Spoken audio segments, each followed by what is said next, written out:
Oke,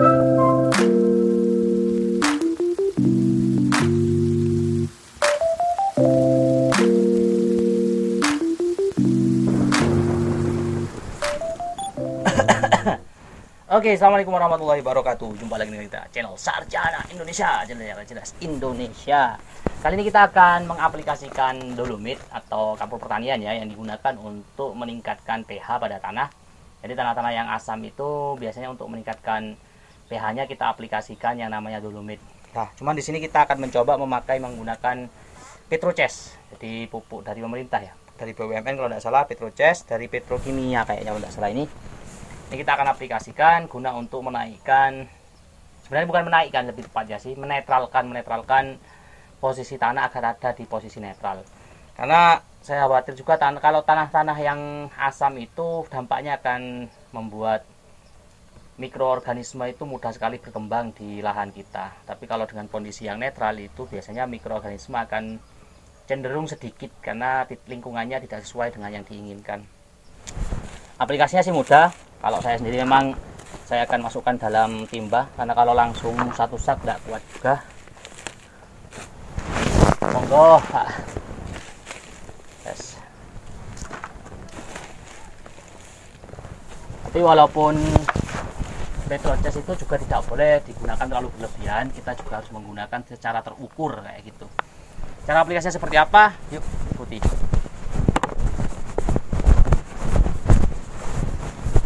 Jadi kita bisa tabur saja langsung seperti ini, misalkan rata. Kalau bilang nanti itu ada yang keluar dari gulutan berantakan di bawahnya, tidak masalah, karena memang kalau bisa dia akan tersebar rata di seluruh permukaan tanah kita, baik yang sudah digulung maupun di gotan ini. Kenapa? Ketika nanti dia sudah tercampur, pengolahan musim selanjutnya tanah yang di bawah ini juga kita rubah gulut lah, kita pecah kebet bahasanya, itu bisa tetap tanahnya dalam posisi netral. Nah, penggunaan dolomit kegunaannya di situ.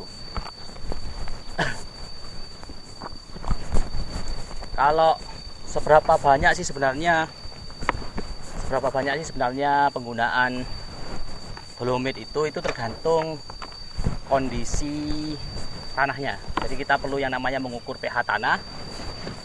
Mengukur pH tanah itu pH-nya berapa, tingkat keasamannya berapa, seperti itu ya. Jadi kalau asam biasanya itu rata-rata di bawah 6 ke bawah itu nanti menyesuaikan sudah keasamannya berapa, luasnya hanya berapa. Setelah itu bisa kita hitung kebutuhan dolomitnya berapa banyak. Kalau ada yang tanya cara mengukur keasaman, kenetralan atau kebasahan tanah itu seperti apa, itu ada alat pH meter namanya. Jadi pH meter itu digunakan untuk mengukur kadar keasaman tanah. Belinya di mana? Banyak sekarang di toko-toko pertanian, di alat-alat kimia, di marketplace, di toko-toko online, Shopee, Tokopedia, Bukalapak, itu ada semua sekarang. Dan harganya berkisar antara, kalau yang biasa itu sekitar 150.000 sampai 200.000 lah tuh. Tapi kalau mau pakai cara manual, silakan searching di YouTube, itu ada cara mengecek pH tanah menggunakan menggunakan apa ya? Menggunakan kunyit itu bisa juga untuk menguji pH tanah. Caranya seperti apa? Silahkan cari di YouTube, insya Allah banyak itu tutorialnya. Oke.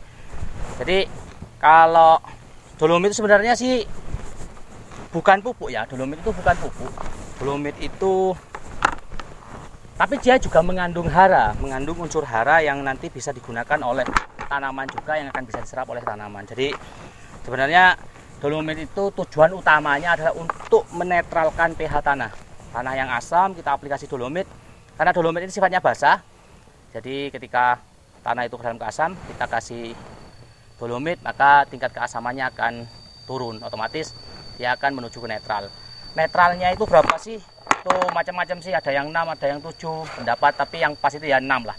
6 sampai 7 itu pH netral pada tanah supaya pas untuk kita tanami seperti itu. Jadi aplikasinya seperti ini ya, kita taburkan saja sih, sebenarnya simple. Diusahakan serata mungkin.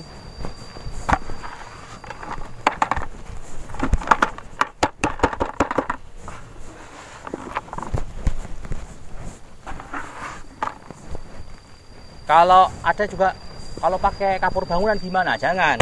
kapur bangunan sama kapur pertanian itu berbeda kandungan, otomatis berbeda fungsi. Jadi kalau menggunakan, jangan gunakan kapur bangunan, harus menggunakan kapur pertanian. Itu beda, awas, itu beda. Seperti kalsium bangunan sama kalsium tanaman itu beda, termasuk juga kapur pertanian. Jadi kapur dolomit sama kapur bangunan itu beda, walaupun sama-sama warnanya kadang sama-sama putih, kadang agak coklat, warnanya sama tapi kandungan di dalamnya berbeda. Jadi jangan menggunakan kapur bangunan, gunakanlah kapur pertanian atau dolomit. Oke, itu saja, semoga informasi yang sedikit bermanfaat. Terima kasih sudah menyimak. Assalamualaikum warahmatullahi wabarakatuh.